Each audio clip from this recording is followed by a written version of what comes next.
భగవద్గీత 18 అధ్యాయములు 700 శ్లోకముల తాత్పర్యమే ఈ సంపూర్ణ భగవద్గీత.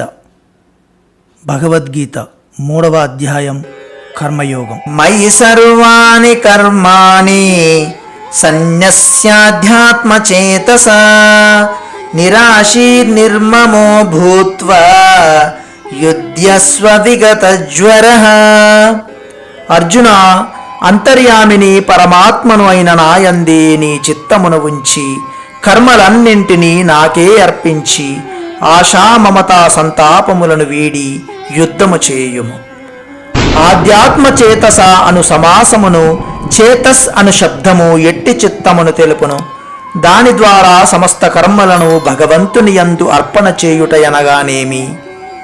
సర్వంతర్యామి అయిన పరమేశ్వరుని యొక్క గుణ ప్రభావ స్వరూపములను తెలుసుకొని వాటిపై విశ్వాసముంచి నిరంతరము సర్వత్రా వాటి చింతన చేయు చిత్తమును సూచించున్నదియే ఇచట చేతస్ అను శబ్దము.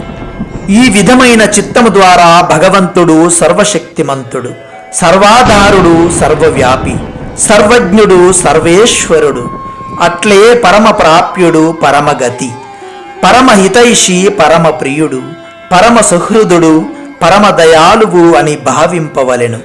తన అంతఃకరణమును, ఇంద్రియ సహితమైన శరీరమును, వాటి ద్వారా చేయబడు కర్మలను, జగత్తునందలి సమస్త పదార్థములను భగవంతునివే అని తెలుసుకొని వాటి అందలి మమతాసక్తులను సర్వదా త్యజింపవలెను.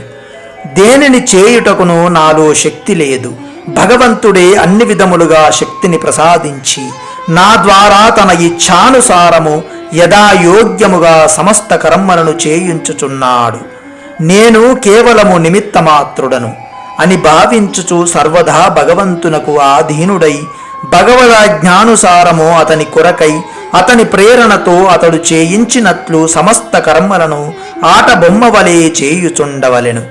ఆ కర్మలతో గాని వాటి ఫలములతో గాని ఏ విధముగను మానసికముగా సంబంధముంచుకొనక అంతయు భగవంతునిదే అని భావింపవలెను. ఆధ్యాత్మ చిత్తముతో సమస్త కర్మలను భగవంతునకు సమర్పణ చేయుటయనగా ఇదియే. ఈ విధముగా భగవంతుని యందే సమస్త కర్మలను సమర్పణ చేయు విషయము 12వ అధ్యాయమున 6వ శ్లోకమునందును 18వ అధ్యాయమున 57, 66 శ్లోకమునందున ప్రస్తావింపబడినది. సమస్త కర్మల భారమును తనపై ఉంచి అన్ని విధములుగా ఆశా మమతలు, రాగద్వేషములు, హర్షశోకాది వికారములు లేనివాడివై తన ఆజ్ఞననుసరించి యుద్ధమునర్పుమని ఆదేశించెను.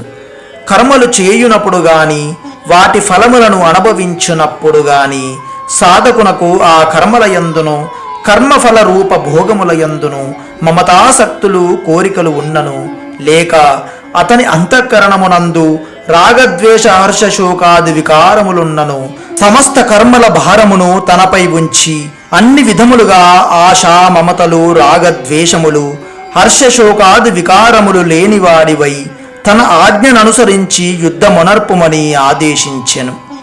కర్మలు చేయునప్పుడు గాని వాటి ఫలములను అనుభవించునప్పుడు గాని సాధకునకు ఆ కర్మల యందును కర్మఫల రూప భోగముల యందును మమతాసక్తులు, కోరికలు ఉన్నను, లేక అతని అంతఃకరణమునందు రాగద్వేష హర్షశోకాది వికారములున్నను, అతని సమస్త కర్మలు భగవదర్పణము కాలేదని భావింపవలెను.